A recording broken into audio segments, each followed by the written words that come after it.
Na década de 1960, a exploração séria teve início na costa leste do Canadá, com perfurações exploratórias de petróleo em torno de Terra Nova e Labrador. Logo em seguida, o foco se voltou para o platô submarino ao largo da costa, conhecido como Grandes Bancos. Essa área já foi uma das zonas pesqueiras mais ricas do mundo, e a província dependia da indústria pesqueira que ali se encontrava. Infelizmente, a sobrepesca causou o colapso de diversas espécies no final do século XX, forçando a província a buscar alternativas para sua subsistência. Por sorte, essa área também era rica em petróleo. E lá, em 1979, geólogos encontraram petróleo no que viria a ser conhecido como Campo Petrolífero de Bernia. Essa descoberta foi extremamente significativa e pode ser a maior já vista no país. Encontrar petróleo, no entanto, não é o mesmo que extraí-lo, e a descoberta é apenas o começo. Depois, as empresas envolvidas, lideradas pela Mobil Oil, precisam determinar o tamanho exato da reserva. Eles precisavam de dados e, para obtê-los, precisavam perfurar uma série de poços para mapear os limites e a capacidade da reserva de petróleo. Foi aí que entrou em cena o Ocean Ranger. Tratava-se de uma enorme plataforma de perfuração de última geração, que foi posicionada na área no inverno de 1982 e começou a perfurar o fundo do mar. Os dados começaram a fluir e a moldar o futuro econômico da província. À primeira vista, o Ocean Ranger parece algo saído de um filme de ficção científica. Construída em 1976 pela Mitsubishi Industries, a plataforma era um colosso flutuante. Tinha 121 metros de comprimento, com 80 metros de largura e 103 metros de altura. A plataforma Ocean Ranger pesava mais de 25 mil toneladas. A Odeco, empresa proprietária da Ocean Ranger, a considerava a maior plataforma de petróleo semissubmersível do mundo na época. Curiosamente, em vez de se apoiar em pernas fixas ancoradas no fundo do oceano, a Ocean Ranger flutuava. Seu convés, onde a perfuração acontecia, ficava bem acima da água, sustentado por 8 colunas maciças que se elevavam de 2 pontões subaquáticos. Esses pontões possuíam tanques de lastro, permitindo a entrada ou saída de água do mar para ajustar a posição da plataforma. Todo o sistema funcionava através de uma rede de válvulas e bombas controladas a partir de uma sala especializada no interior da plataforma. Esse sistema era genial. Ao submergir os pontões abaixo da superfície, a plataforma conseguia evitar o impacto mais forte das ondas do oceano. E ao contrário dos navios de superfície que balançam com as ondas fortes, a Ocean Ranger permanecia praticamente imóvel, independentemente das condições climáticas. Esse projeto também tinha outra vantagem: tornava a plataforma móvel. A Ocean Ranger podia ser rebocada e estabilizada usando 12 âncoras maciças, cada uma pesando 20 toneladas. Uma vez fixada no lugar, podia operar em profundidades de até 460 metros e perfurar até mais de 7.600 metros. Além disso, a plataforma foi construída para enfrentar ondas gigantes, ventos com força de furacão, nevascas intensas e tudo mais que o temido Atlântico Norte pudesse lançar contra ela. Na década de 1980, desde que entrou em operação em 1976, a Ocean Ranger já havia trabalhado em 2 oceanos e sobrevivido a mais de 50 tempestades. No final de novembro de 1981, a Ocean Ranger estava instalada em sua missão no Campo Petrolífero de Bernia. O poço em que estavam trabalhando, identificado como J-34, era o terceiro no local. E considerando que era inverno, os Grandes Bancos estavam tão frios e implacáveis como sempre. Mas para os 84 homens que viviam e trabalhavam a bordo da plataforma, era apenas mais um trabalho. Nas proximidades, 2 plataformas semissubmersíveis também operavam, uma chamada Sedco 706 e a outra Zapata Uglan. Juntas, as 3 plataformas estavam perfurando poços exploratórios em suas respectivas seções do oceano. E embora não estivessem a uma distância que permitisse a comunicação direta, estavam próximas o suficiente para perceberem a presença umas das outras e frequentemente compartilhavam comunicações de rádio e boletins meteorológicos. O trabalho no J-34 continuou normalmente por meses, até fevereiro de 1982.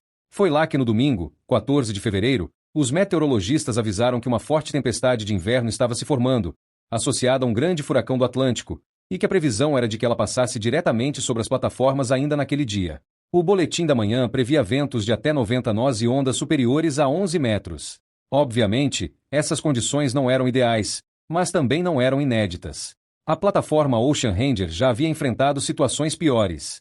No meio da tarde, a tripulação iniciou o processo conhecido como desconexão.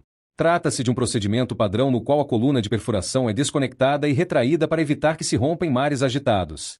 Por volta das 16h30 daquele dia, a plataforma estava praticamente pronta para enfrentar a tempestade. O que ninguém imaginava era que aquela não seria apenas mais uma noite difícil no mar.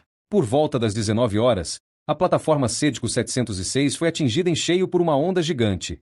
E essa ressaca incomum foi tão forte que danificou partes do convés e arrancou um bote salva-vidas. Isso deveria ter sido um sinal de alerta, mas na plataforma Ocean Ranger, a poucos quilômetros de distância, tudo ainda parecia sob controle. Por volta das 20 horas, outra onda gigantesca atingiu a Ocean Ranger e, desta vez, quebrou uma janela, na sala de controle de lastro. Em um instante, aquele ponto vulnerável, localizado a 8,5 metros da linha d'água, transformou-se em uma entrada direta para a tempestade.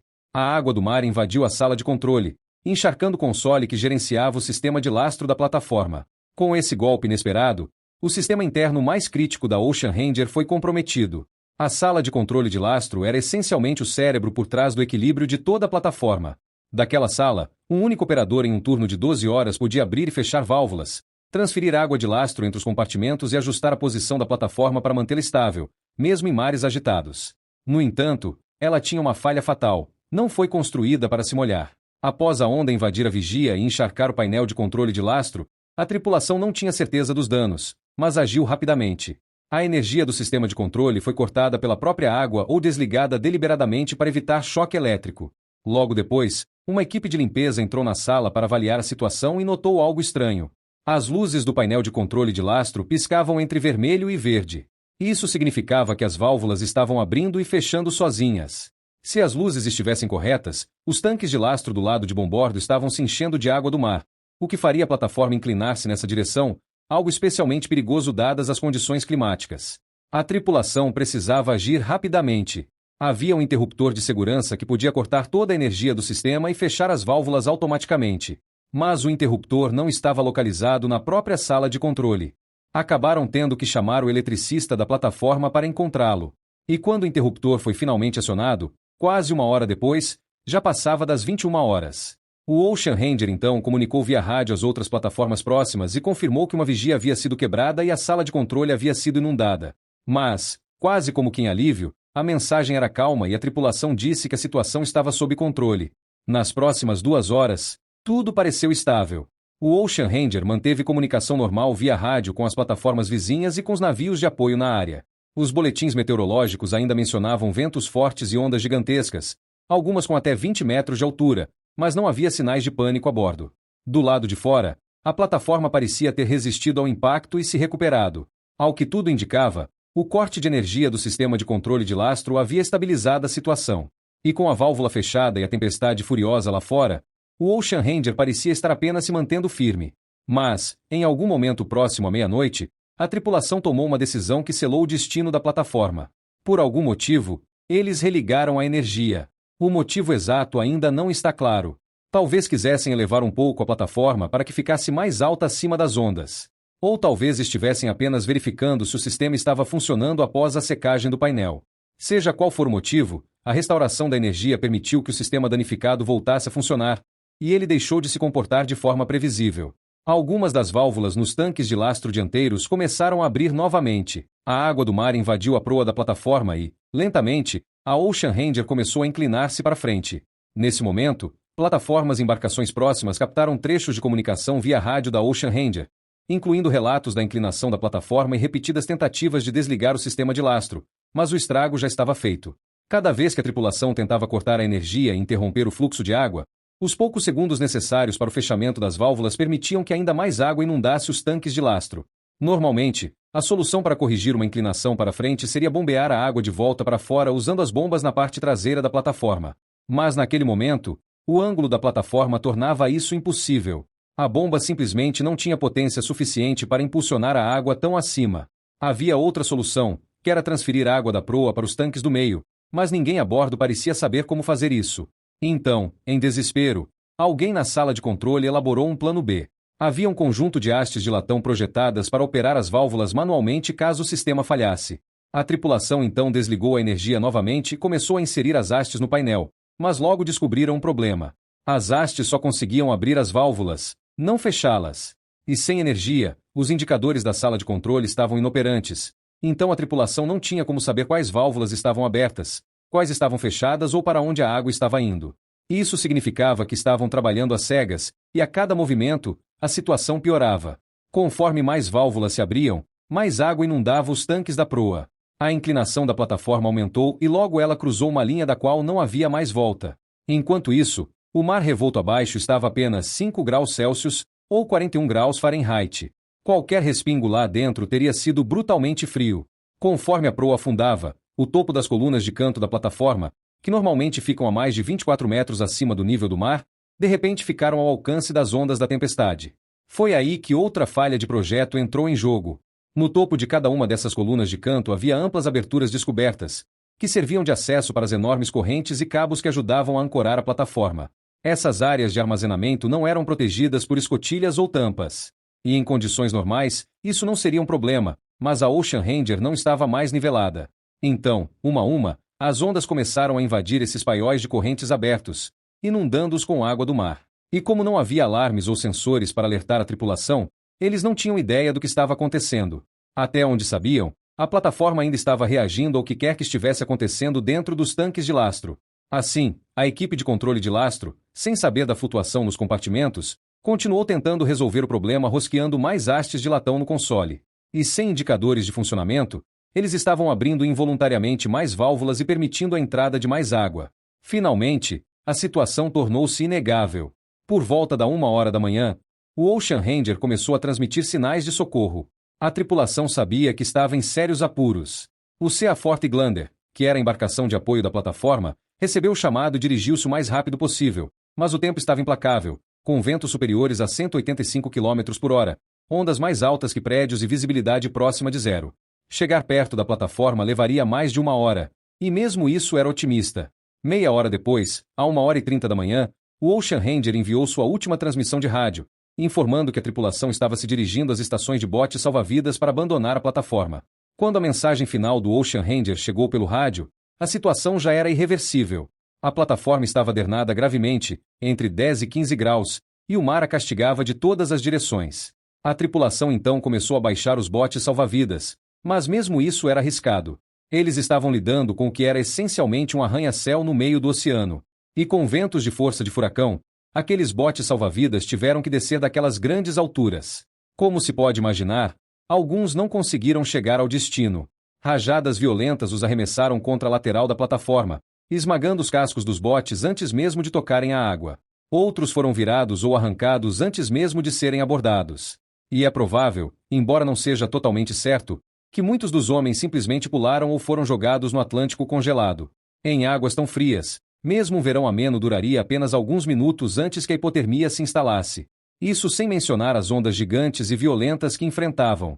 O Seaforth Iglander chegou ao local pouco depois das 2 horas da manhã e disparou um sinalizador de emergência para tentar conter o caos. Mas o que viram foi desolador.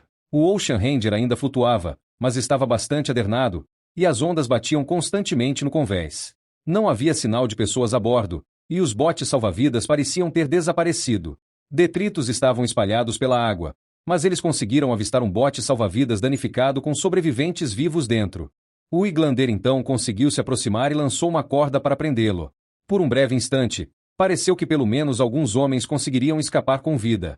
Mas, naquele momento, uma onda gigantesca se ergueu e virou o bote salva-vidas, lançando todos ao mar. A tripulação do Iglander tentou desesperadamente resgatá-los, mas as ondas os repeliam. Um dos oficiais do navio chegou a ficar a poucos metros de um homem na água antes que outra onda o atingisse e rompesse a corda. O bote salva-vidas, já virado de cabeça para baixo, derivou para a noite e nunca mais foi visto.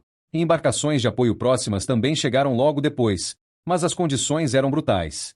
A visibilidade era ruim, o mar ainda estava agitado e a plataforma Ocean Ranger estava desaparecendo rapidamente.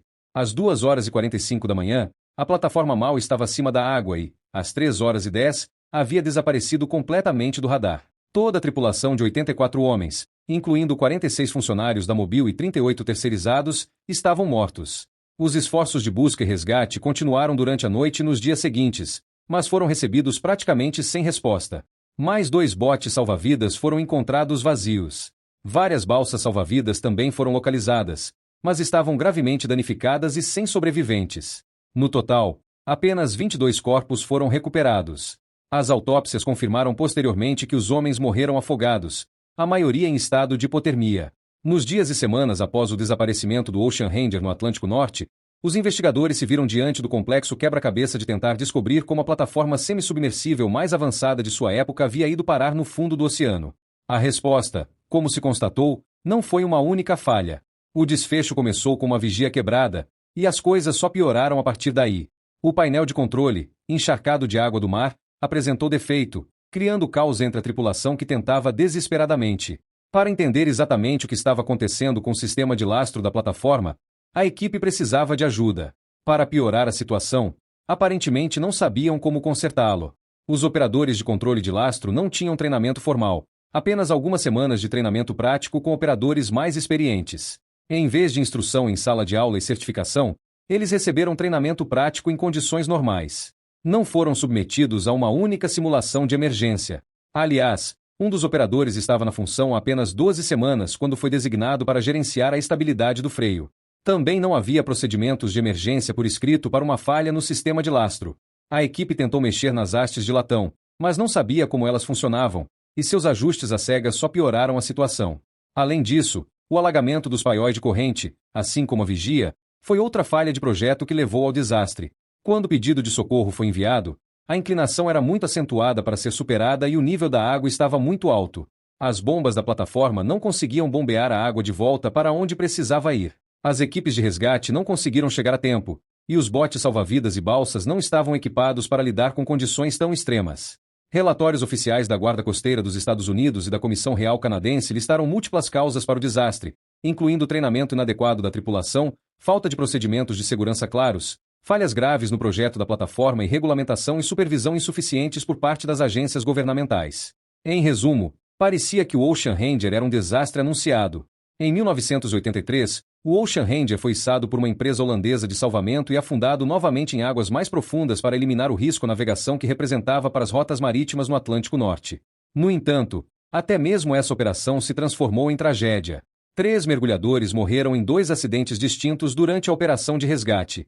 Ao final, as conclusões da comissão levaram a mudanças drásticas nas regulamentações para atividades em alto mar. Os padrões de treinamento das tripulações foram reformulados, os trajes de sobrevivência tornaram-se obrigatórios, os projetos dos botes salva-vidas foram revistos e os exercícios de segurança passaram a ser exigidos. Além disso, os sistemas de controle críticos deixaram de depender de um único ponto de falha. Até hoje, o desastre permanece o acidente de perfuração em alto mar mais mortal da história do Canadá.